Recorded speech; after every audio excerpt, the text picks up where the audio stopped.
어제도 늦게 들어가셔서 피곤하셨을 텐데 오늘 아침에도 이렇게 많이 나오셔서 정말 감사합니다. 김광섭 씨가 새 얼굴이라고 하는 제목의 시를 썼는데 이런 시입니다. 아가가 나와 하루에 문을 연다. 아가는 울고 나도 새 얼굴, 먹고 나도 새 얼굴, 웃고 나도 새 얼굴. 참 그렇다 하는 생각을 갖습니다. 우리 모두는 하나님 앞에서 아가들이지요. 하나님 앞에 설 때마다 늘 새 얼굴, 새 마음으로 섰으면 좋겠다 하는 생각이 듭니다. 우리 옆에 분들하고 그렇게 한번 인사 한번 하실까요? 새 얼굴로 나오셨군요.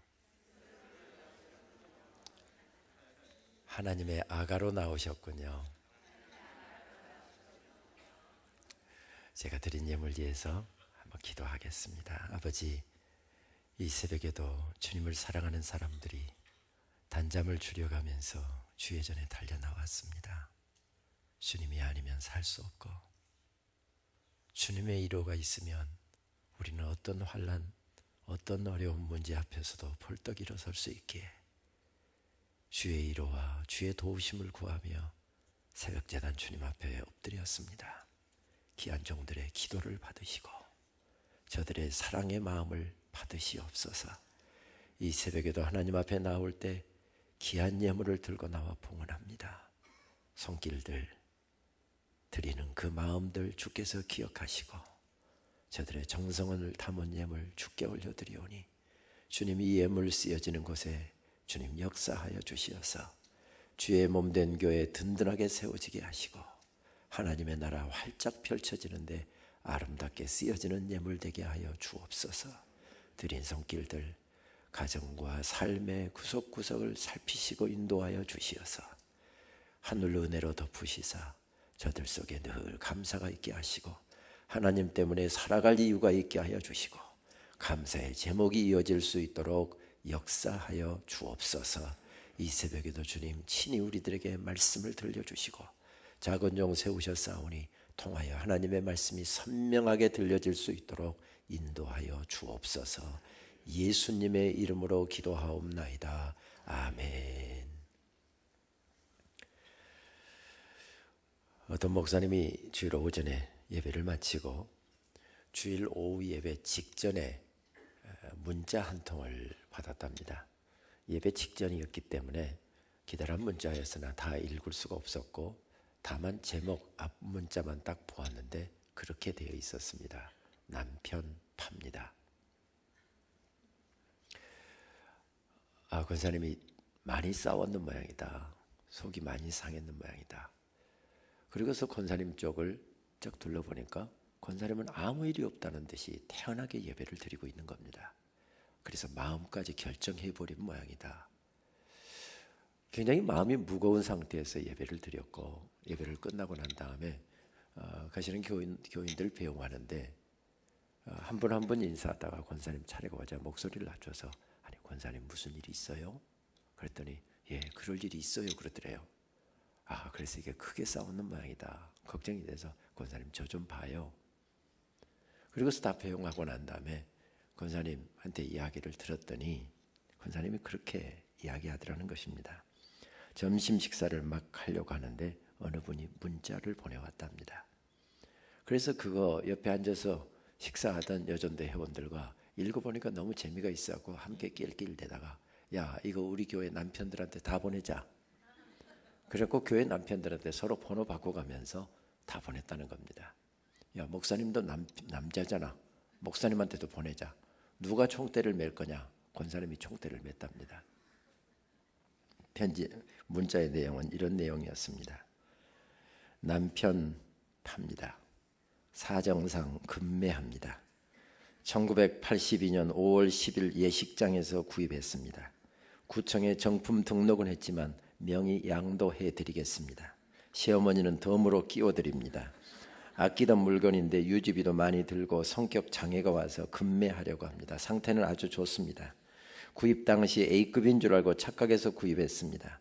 마음이 바다 같은 줄 알았는데 갈수록 잔소리가 심하고 사용 시에 만족감이 떨어집니다. 음식물 소비는 동급의 2배입니다. 하지만 외관은 아직 쓸만합니다. 사용 설명서는 있지만 들여봐야 소용없을 것 같습니다. 어차피 읽어봐도 도움이 안 될 것이기 때문에 그렇습니다. AS 안 되고요. 변심에 의한 반품은 절대 없습니다. 앞부분만 예배전이어서 대충 읽었다가 이 순진하신 목사님이 남편 판다는 이야기에 마음이 무거웠던 것입니다. 목사님이 이렇게 당하고 나니까 억울한 생각이 들더래요. 괜히 자기만 몇 시간 동안 마음을 졸였다. 그래서 목사님도 이 문자를 아는 사람들한테 일괄적으로 보냈다는 겁니다. 그랬더니 왔던 문자가 목사님 아내도 금매해야 되겠어요. 목사님 너무 웃겨요. 저는 한 번도 생각을 못 해봤는데 저도 남편 파는 것 고려해야 되겠어요. 왜 이런 이야기가 나올까요? 부부가 사랑하지 않고서 결혼한 사람 누가 있습니까? 저 남자 아니면 저 여자 아니면 사는 의미가 없고 정말 행복하지 않겠다 싶어서 모든 것을 다 주고 모든 것을 걸고 그렇게 결혼을 했잖아요. 그런데 인생길 살아가다 보면 주름살도 생기고 문제거리도 생기고 갈등도 생기고 그러다 보니까 때로는 함께 있어서 행복하기도 하지만은 함께 있어서 힘들 때도 있습니다. 함께 있어서 때로는 우울해할 때도 있고 속을 상해야 할 때도 있습니다. 세월이 흐르고 먼 길을 가다 보면 물줄기도 여기저기서 이것 더해지고 저것 더해지면서 흐린 물줄기가 되게 되고 때도 묻게 되고 주름살도 생기게 되고 감격의 마음도 사라지게 되고 두근거림도 사라지고 마음의 울림도 사라지면서 마음에 주름살이 생기기 때문에 이런 이야기들이 나오는 것이겠지요. 그렇습니다. 행복하게 시작했는데 살아가면서 갈등도 생기고 힘도 들고 문제도 생기는 것을 발견하게 됩니다. 주름살은 얼굴에만 생기는 것이 아니라 마음에도 생기고 영혼에도 생기는 것 같습니다. 목회를 하다 보면 가장 어려운 일 가운데 하나가 성도들의 가정에 문제가 생길 때입니다. 신앙생활 예쁘게 잘하는 집사님 가정, 기도하면서 하나님 기뻐하시는 대로 말씀대로 살려고 발버둥치는 그런 집사님 가정. 그런데 그 가정에 문제가 옵니다. 하나님 좀 도와주십시오. 하나님 우리 집사님한테 좀 잘해주세요. 새벽마다 눈물로 기도해 보지만 상황이 바뀔 기미가 보이지 않습니다. 문제가 해결되지가 않습니다. 목사가 어떻게 도와줄 줄을 모를 때 그때 참 힘이 듭니다. 그래서 때로는 금식도 해보고 철야도 해보고 작정 기도도 해보지만 어떻게 위로를 해드릴 수도 없고 도와드릴 수도 없을 때가 참 힘이 듭니다. 사역자로 산다라고 하는 것은 언제나 고통의 문제 앞에 서 있게 됩니다. 자기 자신의 문제뿐만 아니라 성도들의 문제 하나하나의 직면에 서 있어야 합니다. 누구나 인생길에 아픔이 있고 고통이 있기 때문에 성도들이 300명이면 300명의 아픔을 안아야 되고 500명이면 500명의 아픔을 안아야 되는 것이지요. 그래서 목회하는 것이 힘들다 하는 생각이 들 때가 있습니다. 인간의 삶은 상실에서부터 오는 아픔을 포함해서 수많은 고통과 상처들로 얼룩져 있다 해도 과언이 아닙니다. 그 상처가 어느 때는 내 속에 깊이 묻혀 있고 잊혀버린 것 같은데 어느 때는 그 상처가 나도 모르게 불쑥불쑥 튀어올라서 나만 힘들게 만듭니까? 옆에 있는 사람까지 힘들게 만듭니다. 나만 눈물이 흘리게 됩니까? 아니 옆에 사람에게는 나도 모르게 피눈물을 흘리게 하는 때가 있습니다. 가정으로부터 받은 상처도 있고 일터에서 받은 상처도 있으며 사람들에게서 받은 상처도 있습니다. 혹은 사랑이라고 하는 명목으로 해서 부모에게서 받은 상처도 있고 배우자에게서 혹은 자녀에게서 받은 상처도 있습니다. 인생길에는 그렇게 힘들게 하는 일들이 쉼없이 몰려오기 때문에 웃고 살기보다는 행복하게 살기보다는 깊이 들이운 주름살에 사로잡혀 살아가야 할 때가 참 많은 것 같습니다. 예수님을 만난 이후 사도 바울은 행복했습니다. 사는 기쁨이 있었습니다. 그러나 그의 삶에는 얼마나 많은 문제가 있었습니까? 그 이후에 걸어가야 했던 길은 험했습니다. 힘이 들었습니다. 그러나 그는 참 잘 달렸습니다. 말씀을 붙잡고 하나님 의지하면서 기도하면서 찬송하면서 그 어려움의 문제들을 지금까지 잘 이겨왔습니다. 때로는 사랑하는 사람들한테 뒤통수를 맞아야 했기도 했고, 그렇게 내 정열을 쏟아서 일구었던 목회지에서 나를 비난하고 비평하는 소리들로 가득 차 있을 때 가슴이 아팠습니다. 마음이 상했습니다. 그러나 그는 예수님 한 분 바라보면서 그렇게 지금까지 잘 달려왔습니다. 오늘 말씀은 그의 인생의 마지막 여정을 달려가고 있는 말씀을 담고 있습니다. 그 여정에 대해서 잘 알았던 사람들은 누구나 만류했습니다. 그러나 그는 확고했습니다. 예루살렘도 내가 다시 가서 그곳에 복음을 전해야 되겠고, 그리고 로마도 복음을 들어야 되겠다. 그래서 자청하여 제수의 몸이 되어, 그렇게 하지 아니하면 로마 황제 앞에 설 수가 없게 황제에게 복음을 전하고 세계의 심장부라고 하는 로마의 복음을 전하기 위하여 스스로 묶인 제수가 되었습니다. 그렇게 끌려가는 여정에서, 로마로 끌려가는 여정에서 에베소 교회 장로들을 잠깐 그 여정 어느 길목에서 부르지 않습니까? 그랬을 때 신실하게 하나님을 섬기던 에베소 교회 장로들은 그 여정을 만류했을 때 사도행전 20장 말씀에는 그가 했던 고백이 나오고 있습니다. 오직 성령이 각 성에서 내게 증언하여 결박과 환난이 나를 기다린다고 하시나 내가 달려갈 길과 주 예수께 받은 사명 곧 은혜의 복음 증거하는 일을 마치려 하면은 나의 생명조차도 조금 더 귀한 것으로 여기지 아니하노라. 그렇게 결심하고 달려가던 길이었습니다. 죽기를 결심하고 걸어가는 모습 얼마나 아름다운 모습입니까? 그렇게 죽기를 결심하고 마지막 여정을 걸어가고 있는데 지중해 바닷가에서 풍랑을 만납니다. 조그마한 풍랑이었습니까? 아닙니다. 모든 것을 다 흔들어 놓는 엄청난 풍랑이었습니다. 하루 이틀 일어났던 풍랑이었습니까? 열 나흘째 계속되는데도 불구하고 풍랑은 끝날 기미가 보이지 않습니다. 얼마나 힘이 들었을까요? 얼마나 외로웠을까요?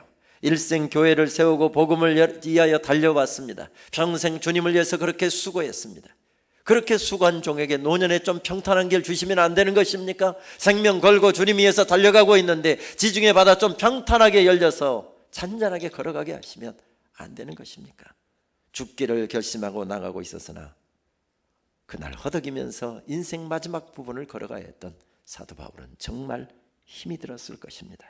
이러한 상황을 오늘 20절 말씀은 그렇게 묘사합니다. 여러 날 동안 해도 별도 보이지 아니하고 풍랑이 그대로 있으며 구원의 여망마저 없었더라. 살 소망이 끊어졌다는 것입니다. 낮이 되었는데도 해가 보이지 않고 밤이 되었는데도 별도 보이지 않습니다. 그렇게 흔들리면서 길을 걸어가고 있었습니다. 이러한 상황에서 오늘 말씀 27절 말씀은 이렇게 시작됩니다. 열 나흘째 되는 밤에 우리가 아드리아 바다에서 이리저리 쫓겨가다가, 열 나흘째라고 하는 말, 이 말이 얼마나 힘이 들게 합니까? 생사의 기로에서 죽음의 공포로 몸을 떨어야 했던 시간이 벌써 열 나흘째라는 것입니다. 먹지도 못하고 자지도 못하고 끊임없이 밀려오는 풍랑에 의해서 죽음의 공포를 겪으면서 걸어가야 했던 길이 열 나흘째였다는 것입니다. 그런데 다시 밤이 왔습니다. 밤은 물리적인 시간을 말하지만 아무것도 보이지 않는 시간을 말합니다. 풍랑에 흔들리면서 하염없이 떠내려가는데 도무지 앞이 보이지 않습니다. 아드리아 바다에서 그렇게 이리저리 풍랑에 떠내려가고 있었다는 것입니다. 그래서 오늘 본문은 이리저리 쫓겨가고 있었다. 그냥 떠내려가는 것도 아니었고 쫓겨가고 있었다. 무엇에 의해서 쫓겨가고 있는 것입니까? 죽음의 그림자에 의해서 쫓겨가고 있었던 게지요. 그렇게 파도에 배가 하염없이 떠내려가고 있습니다.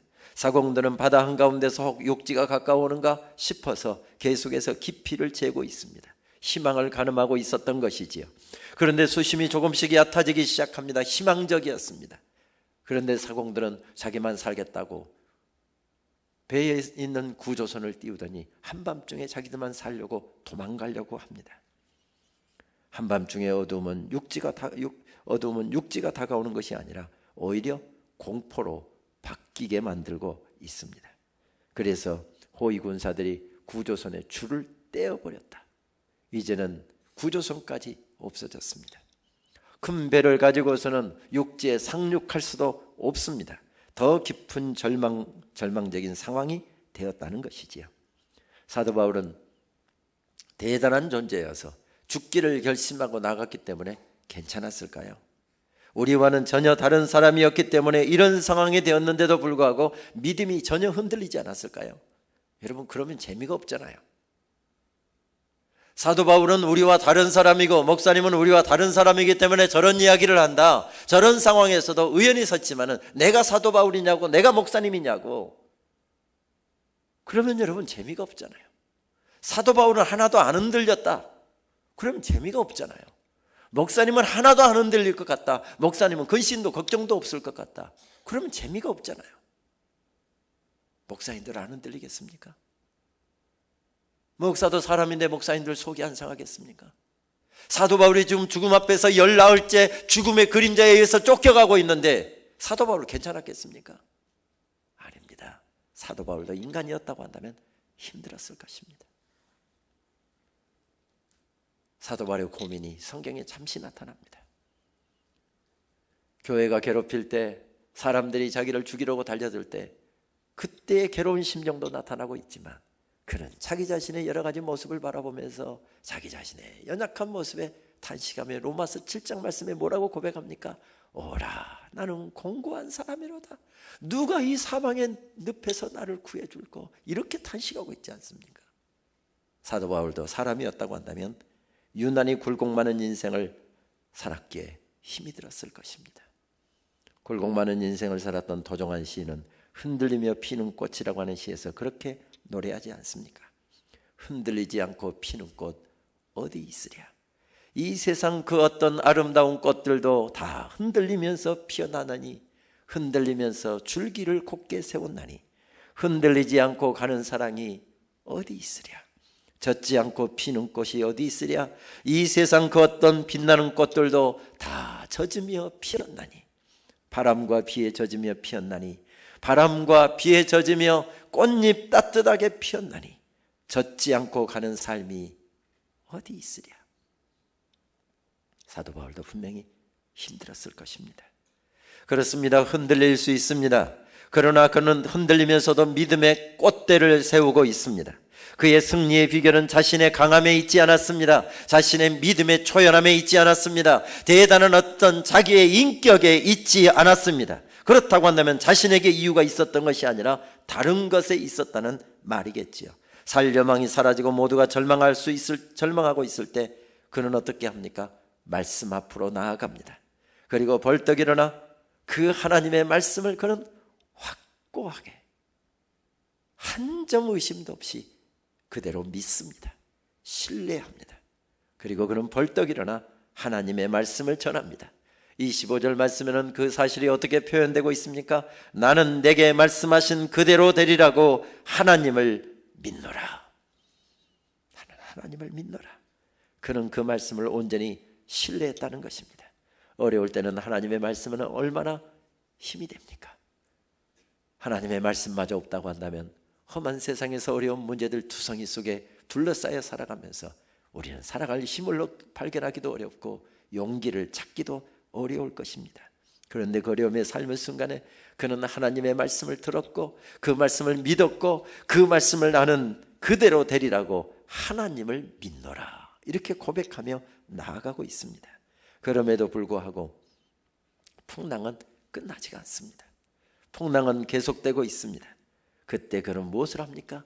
말씀을 붙잡고 하늘을 바라보고 있습니다.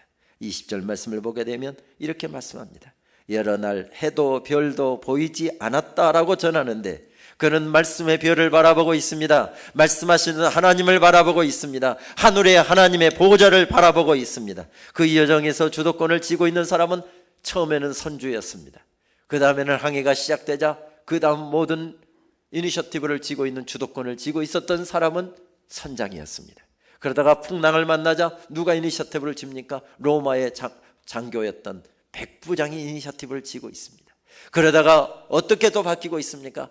말씀의 사람 제수였으나 하나님의 말씀에 붙들려가는 사도 바울에게로 이니셔티브가 바뀌고 있는 것을 발견하게 됩니다. 리더십이 무엇입니까? 리더십은 영향력입니다. 부모가 리더십을 발휘한다고 한다면 어떻게 발휘할 수 있을까요? 자녀들에게 말씀의 영향력을 끼칠 수 있을 때, 집사님들이 교회에서 이제 갓 등록하신 새 교우에게 영향력을 끼칠 수 있는 것 무엇을 통해서입니까? 말씀을 통해서입니다.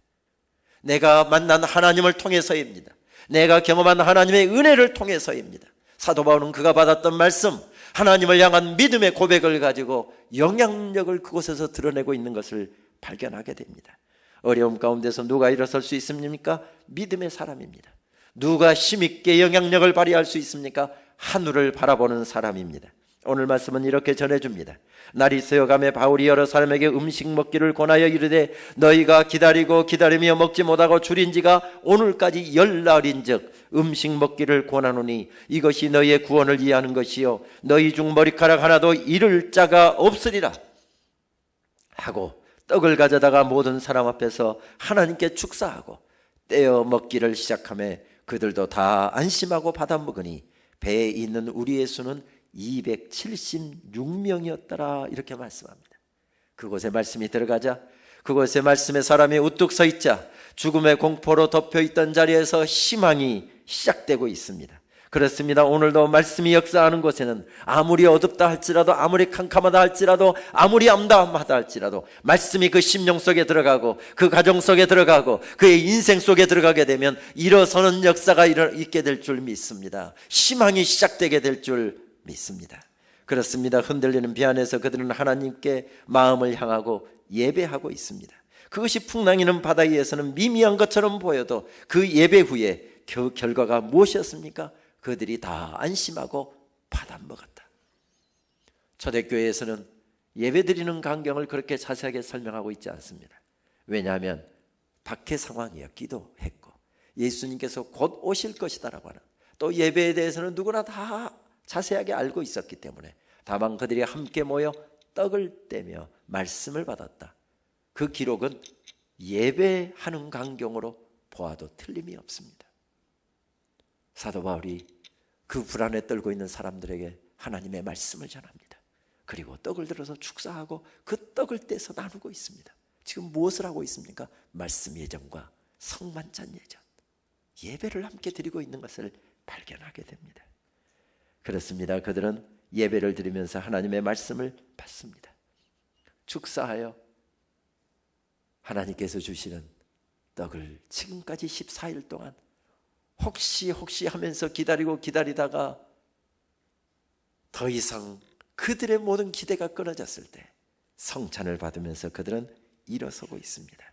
그러면서 하늘의 놀라운 위로와 주시는 공급해 주시는 힘을 거기서 받고 있는 것을 발견하게 됩니다. 아주 오래전 읽었던 알퐁스 도데 별이라고 하는 제목의 글을 기억하십니까? 말씀을 준비하는데 문득 오래전 고등학교 때 읽었던 그 글이 생각나서 찾아서 다시 보았는데 그 아름다운 글귀가 기억이 났습니다.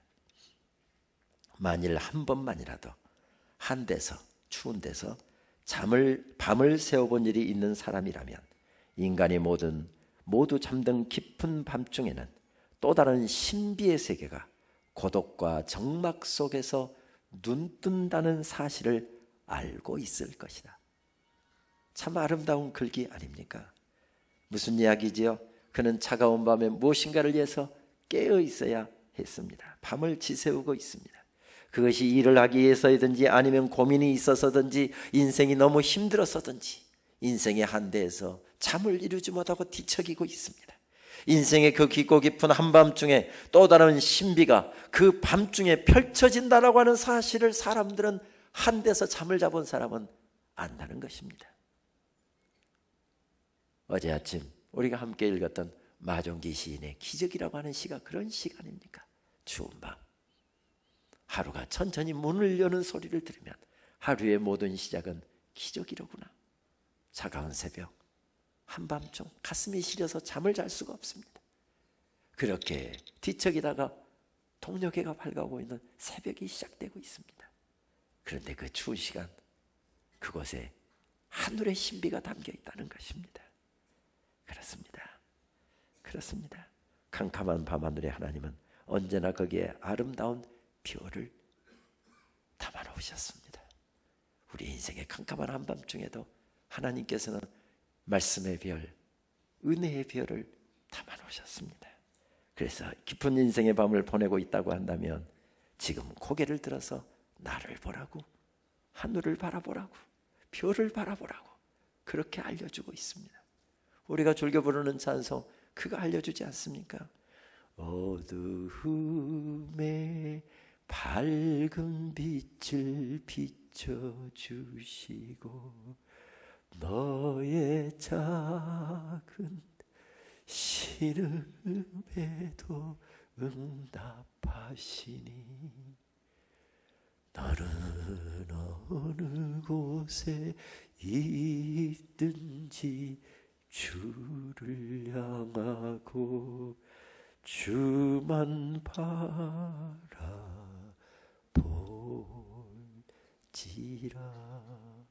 주만 바라볼지라. 사도 바울이 인생의 한밤중에 주님을 바라보았습니다. 이 새벽에 혹 시린 가슴으로 나온 분이 있다 할지라도, 외로움 가운데서 나온 분이 있다 할지라도, 아픈 가슴 쓰다듬고 나오신 분이 계시다 할지라도 하늘 보좌를 바라보시면 하나님께서 위로로, 능력으로, 은혜로 채워주실 줄 믿습니다. 그렇습니다. 절망할 것밖에 없는 자리에서 바울은 하나님을 바라보고 있었습니다. 그런 환경을 바라보면서 여러 가지 상황들을 바라보면서 낙관하고 있었던 것이 아니었습니다. 욕지가 가까웠기 때문에 낙관적인 것이 아니었습니다. 그 로마의 장교와 그리고 그를 호위하려고 갔던 군인들이 자기를 신뢰하고 있었기 때문에 낙관하고 있지 않았습니다. 자기의 말을 듣고서 사람들이 힘을 얻는 것을 보면서 낙관하고 있었던 것이 아니었습니다. 목장주가 자기 가축에 낙인을 찍듯이 하나님께서는 우리를 하나님의 자녀로 인을 쳐주셨습니다. 나는 하나님의 자녀다. 이렇게 허덕이면서 살다가 이렇게 망할 사람이 아니다. 나는 지중해 바닷가에서 죽을 사람이 아니다. 그것은 내 자기 확신에서 온 것이 아니라 하나님께서 그렇게 확신을 주셨습니다. 말씀을 주셨습니다. 너는 이 지중해 바닷가에서, 풍랑이는 바닷가에서 그렇게 수장되어 끝날 인생이 아니다. 너는 로마에 가서 하나님의 복음, 십자가의 피 묻은 복음을 전하게 될 것이다. 하나님의 말씀을 받았기에 그런 벌떡 일어설 수 있었던 게지요. 그렇습니다. 흘러가다 인생의 난간에 부딪혀 멈춰버리는 물도 있고, 길을 잃고 방황하는 물도 있고, 흐려져 혼탁해진 물도 있습니다. 그러나 멀리 가는 물은 다릅니다. 그래서 박재삼 시인은 그렇게 노래합니다. 멀리 가는 물이 있으니 흐린 물줄기를 만나도 때 묻은 물줄기와 뒤엉켜도 다시 맑아지며, 멀리 가는 물 있으니 보아라, 보아라, 저기 멀리 가는 물을. 누가 멀리까지 달려갈 수 있습니까? 하나님을 바라보는 사람만, 하나님의 말씀만 의지하는 사람만. 절망할 수 있습니다. 좌절할 수 있습니다. 힘들어할 수 있습니다. 암담해할 수 있습니다. 그러나 그는 다시 일어섭니다. 자신이 대단해서가 아니고 인품이 고매해서가 아니고 믿음이 고상해서가 아니었습니다. 어느 때 가능했습니까? 모든 시선을 하나님께 두었을 때, 그의 모든 시선을 다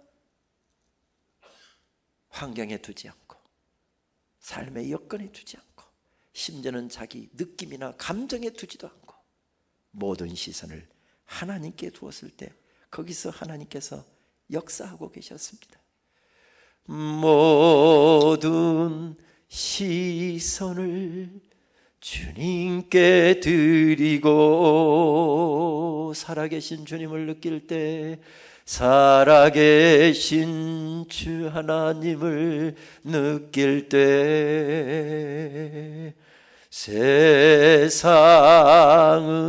주의 나라가 되고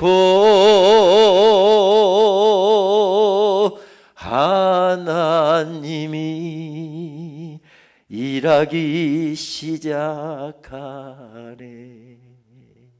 풍랑이는 지중해 바다 한가운데서 정말 죽을 것 같은 거려운 삶의 자리에서 모든 시선을 주님께 두었을 때 하나님이 그곳에서 일하기 시작했습니다. 일하기 시작하자 하나님이 만져주기 시작하자 사도 바울이 벌떡 일어섭니다. 하나님이 일하시기 시작하자 함께 힘들어했던 남편이 일어섭니다. 사랑하는 자녀들이 일어섭니다. 사랑하는 아내가 일어섭니다. 사랑하는 성도들이 일어섭니다. 죽을 것 같아서 실망하고 교회도 나오지 않던 우리 구역 식구가 일어서고 있습니다. 하나님께 모든 시선을 집중했을 때 바울아, 두려워하지 말라. 내가 가이사 앞에 서야 하겠고 또 하나님께서 너와 함께 항의하는 자를 다 내게 주셨노라. 24절 말씀 아닙니까? 말씀 붙잡고 하나님을 바라보았을 때 그들은 일어섰습니다. 여러분도 알고 계십니까? 내 인생에 수많은 크고 작은 배경이 있었지만 가장 큰 배경은 나와 함께 가고 계시는 우리 주님이셨다라고 하는 사실을, 그분을 만났던 사람들은 어떤 자리에서도 일어났습니다. 어떤 환경도 이겼고 어떤 어려움도 이겼습니다. 거대한 풍랑에 타고 있던 배가 흔들리고 있었지만, 죽을 것 같았지만 그런 자리에서도 의연할 수 있었던 것은 그분을 배웠기 때문이라고, 그분에 대한 믿음을 가졌기 때문이었습니다. 로마로 향해 가는 그 항해길에서도 제수가 선장 같고 제수가 인도자 같습니다. 내 인생의 배후에 함께 계시는 바로 그분을 만났기 때문이고 그분과 함께 가고 있었기 때문이었습니다. 풍랑 열나흘째였다고 해서 나를 사랑하시고 평생 나를 인도하셨던 그 하나님을 잊을 수 있습니까? 그 하나님께서 나를 어떻게 도와주셨고 어떻게 사랑하셨는데 풍랑이 는 자리라고 하나님이 잊을 수 있습니까? 잊을 수 없습니다. 고두현 시인이라고 하는 분이 한여름이라고 하는 제목의 시에서 그렇게 노래합니다. 남녘 장마 진다는 소리에 습관처럼 안부 전화 누르다가 이젠 안 계시지. 무슨 이야기입니까? 큰 비 온다고 하면, 태풍 불어온다고 하면 어머니 태풍 온대요. 단단히 다 채비하시고 조심하세요. 밖에 나가지 마세요. 일터에 나가지 마세요. 늘 안부 전화했는데 3개월 전에 어머니 세상 떠났습니다. 그런데 큰 비 큰 바람 온다는 소리에 습관처럼 전화 누르다가 이제는 안 계시지. 그랬다는 겁니다. 어머니 돌아가셨다고 어머니 잊혀집니까? 어머니 세상 떠난 지 10년 됐다고 해서 어머니 잊혀집니까? 나이 50이 되면 50이 된 대로, 60이 되면 60이 된 대로, 내가 나이 70이 되고 80이 되어서 어머니 세상 떠난 지 40년, 50년 되었는데도 불구하고 잊혀집니까? 살면 살수록 더 아슬아슬히 기억되는 게 어머니 아닙니까? 저는 언젠가 한강변 자전거를 타고 달리다가 작년 6월 한강변을 달리는데 거기 보리밭이 조성되어 있었습니다. 누렇게 익어가는 보리밭 곁을 지나가는데 자전거를 타고 가는데 나도 모르게 눈물이 주르르 흐르는 겁니다. 보릿고개 한창이던 때 그렇게 누런 보리 익어갈 때마다 어머니 자식들에게 그것 먹이려고 추수하시던 그 어머니의 모습이 생각났기 때문이었습니다. 만세반석 열린 곳에 내가 숨어 있으니 원수막이 손 못 대고 환란 풍파 없도다. 저는 그 찬송만 나오면 눈앞이 흐려지는데 험한 세월 살아오시면서 제 어머니가 가장 즐겨 불렀던 찬송이기 때문에 그렇습니다. 목사가 찬송 부르면서 이렇게 울었다고 한다면 참 은혜스러운 이야기 같은데 저는 유행가를 부르다가도 종종 웁니다. 어머님의 손을 놓고 돌아설 때는 푸홍새도 울었다오 나도 울었어. 무슨 노래입니까? 비나리는 고모령이라는 노래입니다. 저는 이 노래만 부르면 웁니다. 종종 어머니 생각나면 이 노래 부르고 있으면 제 아내는 청승 많다고 제발 좀 그만하라고 하는데 저에게는 사연이 있어서 그렇습니다. 미국에서 공부하고 있을 때 2로 한 분 있던 제 형이 46살 젊은 나이로 폐암으로 세상을 떠났습니다.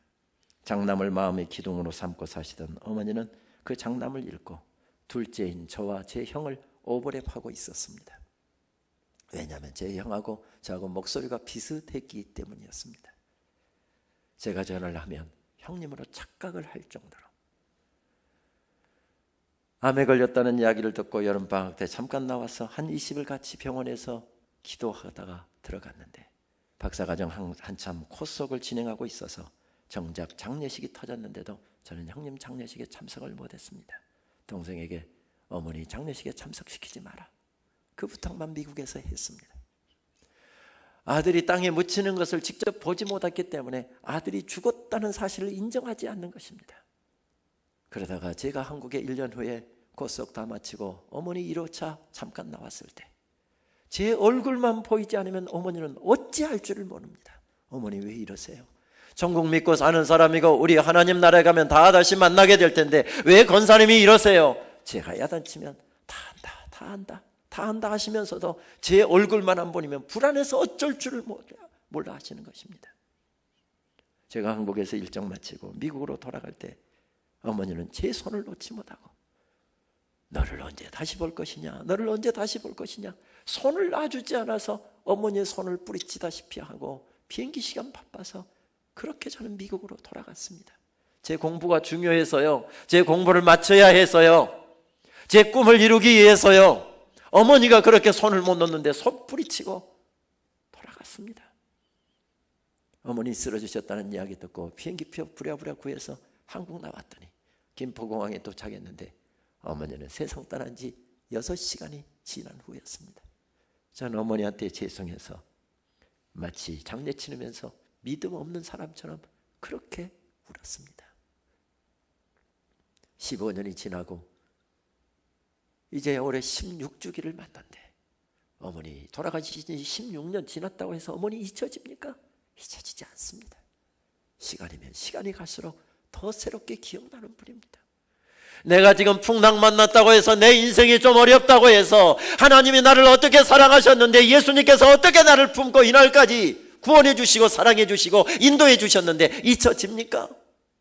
잊혀지면 비정상이죠. 자녀가 어머니 잊어버리면 비정상인 것처럼, 조금 어렵다고 하나님이 잊어버리고 조금 어렵다고 하나님 원망하면서 나가고 있다고 한다면 그 사람 믿음이 지금 비정상인 것이죠. 사도 바울이 풍랑 만났다고 해서 잊혀질 수 있습니까? 인생길은 걸어가면 걸어갈수록 어려운 문제들이 좀 덮쳐옵니다. 어떤 사람이 병원에 갔는데 이런저런 검사하고서 일주일 지나서 의사를 만났습니다. 여기 의사 선생님들 계시는지 모르는데 너무 영어로 갈겨 쓰지 마세요. 그 앞에 서면 괜히 기가 죽습니다. 저도 영어 읽을 줄 아는데 뭐 의사들이 갈겨 쓰는 그 영어로 막 자기들만 아는 부어처럼 이렇게 쓰니까 무슨 말인지 전혀 모릅니다. 그런데 이분이 영어로 막 갈겨 쓰더니 딱 한쪽에다가 정근암 그렇게 써더라는 겁니다. 이 사람 눈에 암이라는 소리가 크게 들려왔습니다. 크게 보였습니다. 아, 내가 암에 걸렸구나. 근데 의사가 말하는 그때부터 보니까 의사가 뭘 숨기고 있는 것처럼 보입니다. 너무 충격이, 암이라는 그 단어를 보면서 너무 충격이 돼서 뭐 의사하고 무슨 말 했는지 그냥 제정신이 아닌 상태에서 의사하고 면담 끝내고 나왔습니다. 일주일 동안 이제 이렇게 죽는구나, 이제 내 인생이 이렇게 끝나는구나, 그냥 제정신이 아닌 상태로 살다가 병원에 연락해서 다시 의사 찾아가기로 의사하고 약속을 했습니다. 어포인트먼트를 했습니다.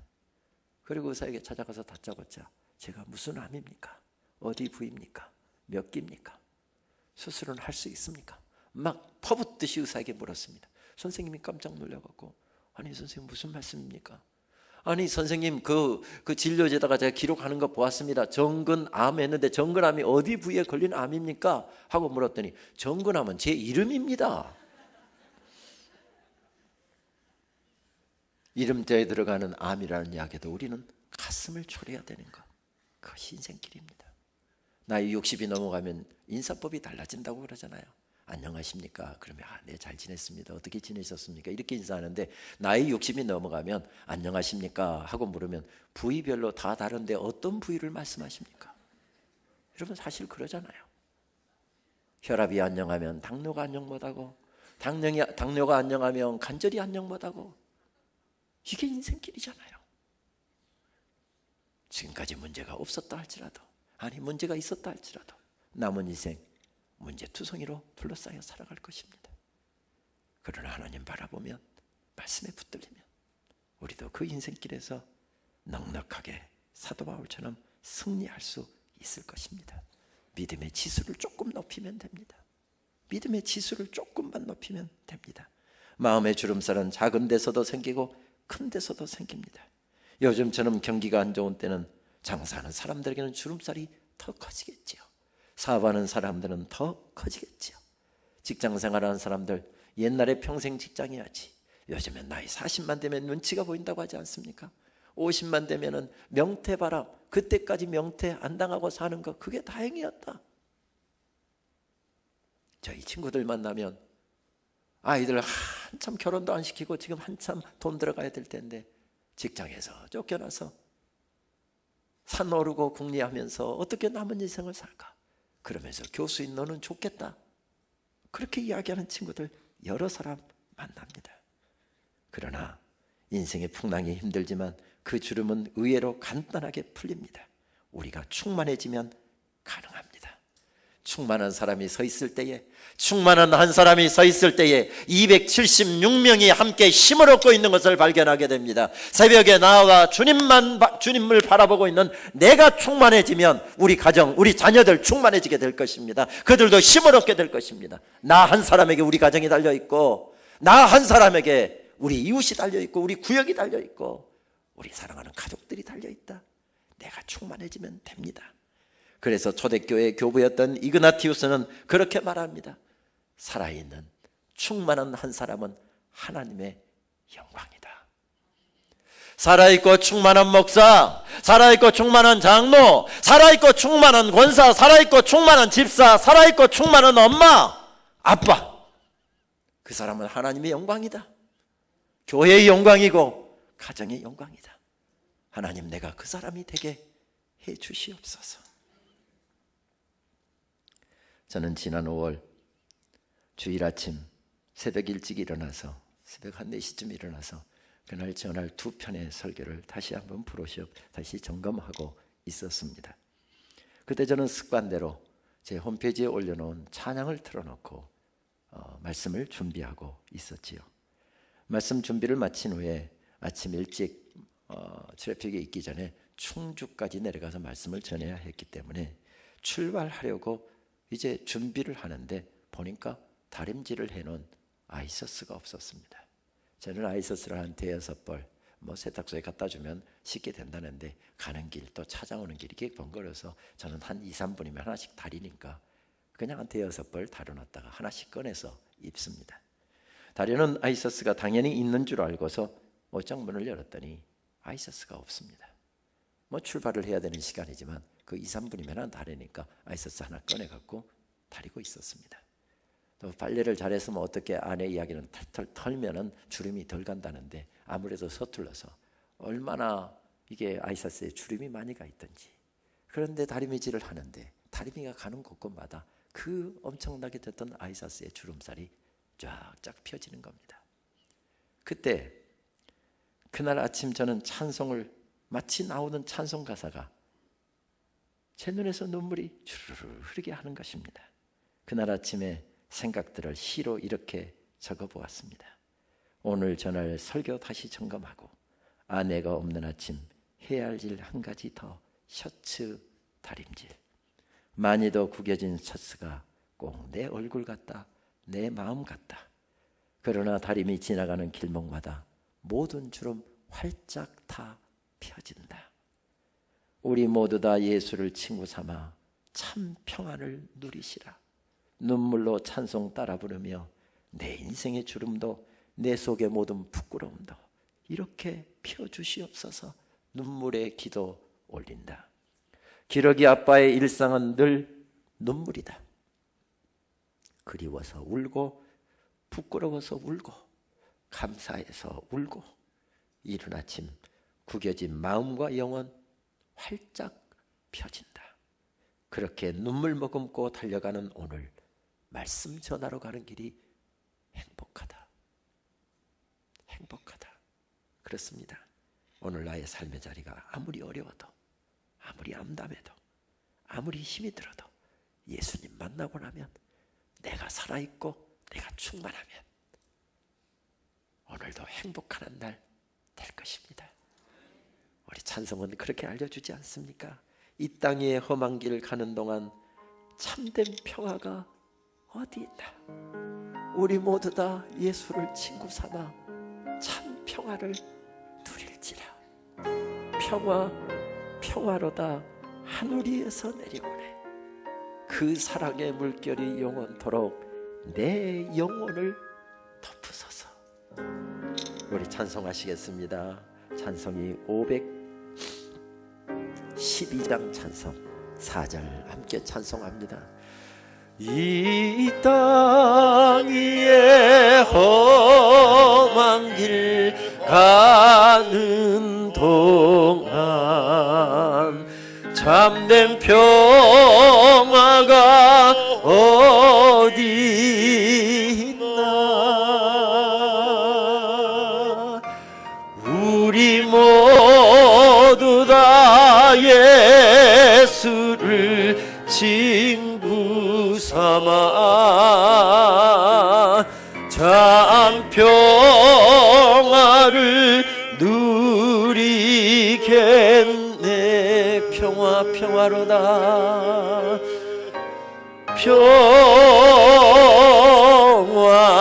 평화 평화로다 하늘 위에서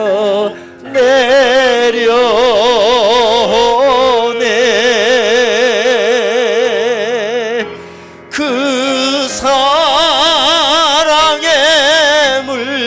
물결이 영원토록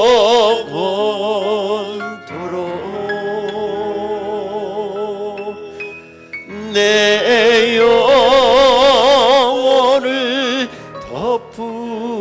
덮으소서.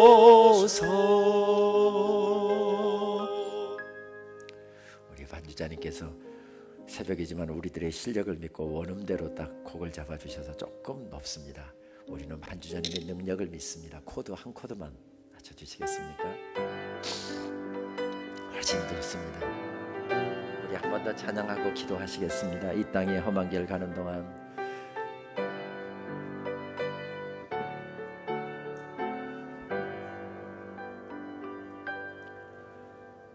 이 땅 위에 험한 길 가는 동안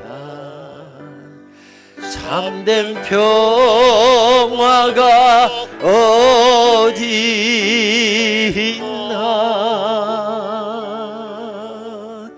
우리 모두 다 예수를 친구 삼아 참 평화를 누리겠네. 평화 평화로다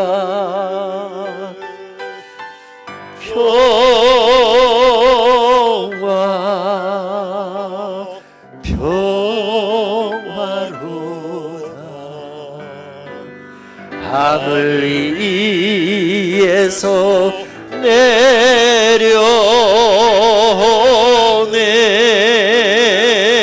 내려오네. 그 사랑의 물결이 영원토록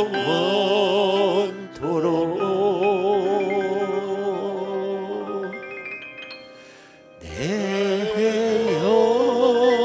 영혼을 덮으소서.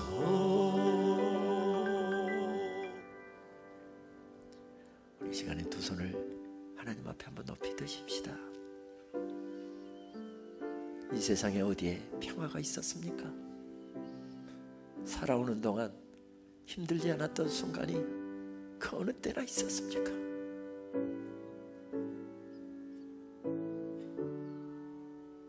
그러나 말씀 주셨기에, 말씀을 믿었기에, 우리 주님이 우리와 함께 가고 계시기에 우리는 풍랑이는 그 바다 한가운데서도 우리 주님을 신뢰했기에 하나님의 은혜로 이날까지 살아오지 않았습니까?